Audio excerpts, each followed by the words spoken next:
మహాభారత యుద్ధమంటే కేవలం కత్తులు గదలతో జరిగిన పోరాటం మాత్రమే కాదు, అది అప్పట్లోని అత్యంత శక్తివంతమైన అస్త్రశస్త్రాల ప్రయోగం జరిగిన యుద్ధం. నేటి అణుబాంబులకు మించిన విధ్వంసక శక్తి కలిగిన ఆయుధాలు ఆ కాలంలోనే వాడబడ్డాయి. మహాభారతంలోని అత్యంత భయంకరమైన 5 అస్త్రాల గురించి, ఎవరికీ తెలియని రహస్యాల గురించి ఇప్పుడు తెలుసుకుందాం. 1. నారాయణాస్త్రం. ఇది సాక్షాత్తు శ్రీ మహావిష్ణువుకు సంబంధించిన ఆయుధం. యుద్ధంలో అశ్వత్థామ దీనిని పాండవ సైన్యంపై ప్రయోగించాడు. ప్రత్యేకత: ఈ అస్త్రాన్ని ప్రయోగిస్తే ఆకాశం నుండి లక్షలాది అస్త్రాలు, చక్రాలు, గదలు వర్షంలా కురుస్తాయి. శత్రువు ఎంత ఎదిరిస్తే అంత బలపడుతూ అందర్నీ భస్మం చేస్తుంది. రహస్యం: దీన్ని ఆపడం ఎవరివల్లా కాదు. అందుకే శ్రీకృష్ణుడు పాండవులతో, మీ ఆయుధాలు కింద పడేసి రథాల దిగి వినయంతో ఈ అస్త్రానికి శరణాగతి వేడండి అని చెబుతాడు. భక్తితో తలవంచిన వారిని ఈ అస్త్రం ఏమీ చేయదు.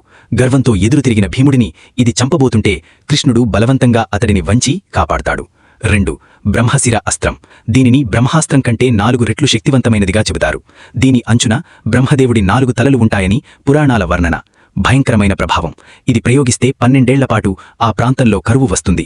స్త్రీలు గర్భం దాల్చలేరు. రహస్యం: యుద్ధం చివరిలో అశ్వత్థామ, అర్జునుడు ఒకరిపై ఒకరు దీనిని ప్రయోగిస్తారు. లోక వినాశనం జరుగుతుందని వ్యాసమహర్షి వారిని ఆపమంటారు. అర్జునుడు తన అస్త్రాన్ని ఉపసంహరించుకుంటాడు. కాని అశ్వత్థామకు అది తెలియక దానిని ఉత్తర గర్భంలోని శిశువుపై, పరీక్షితుపై మళ్లిస్తాడు.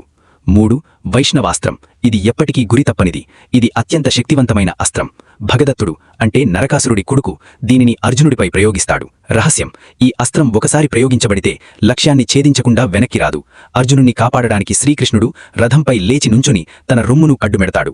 ఆ భయంకరమైన అస్త్రం కృష్ణుణ్ణి తాకగానే ఒక వైజయంతి మాలగా మారిపోతుంది. ఎందుకంటే ఆ అస్త్రానికి మూలం కృష్ణుడే, అంటే విష్ణువు. 4. బసవీ శక్తి. కర్ణుడి ఆఖరి ఆయుధం. ఇది ఇంద్రుడు కర్ణుడికి ప్రసాదించిన అస్త్రం. దీనిని ఒక్కసారి మాత్రమే ప్రయోగించగలరు. కారణం: కర్ణుడు ఈ అస్త్రాన్ని అర్జునుడి కోసం దాచుకుంటాడు. కాని శ్రీకృష్ణుడి మాయ వల్ల కర్ణుడు దీనిని ఘటోత్కచుడిపై ప్రయోగించాల్సి వస్తుంది. ఘటోత్కచుడి మరణం పాండవులకు తీరని లోటే అయినా అర్జునుడి ప్రాణం కాపాడటం కోసం శ్రీకృష్ణుడు చేసిన వ్యూహమిది. రహస్యం: వసవీ శక్తి ప్రయోగించాక తిరిగి ఇంద్రుడి వద్దకు వెళ్లిపోతుంది. ఆ తర్వాతే కర్ణుడు యుద్ధంలో బలహీనుడవుతాడు. 5. పాశుపతాస్త్రం. విధ్వంసక అస్త్రం. పరమశివుడు అర్జునుడికి ప్రసాదించిన అత్యంత భయంకరమైన అస్త్రం. ప్రత్యేకత: మనసుతో, కళ్లతో లేదా మాటతో దీనిని ప్రయోగించవచ్చు. ఇది మొత్తం సృష్టిని నాశనం చేయగలదు.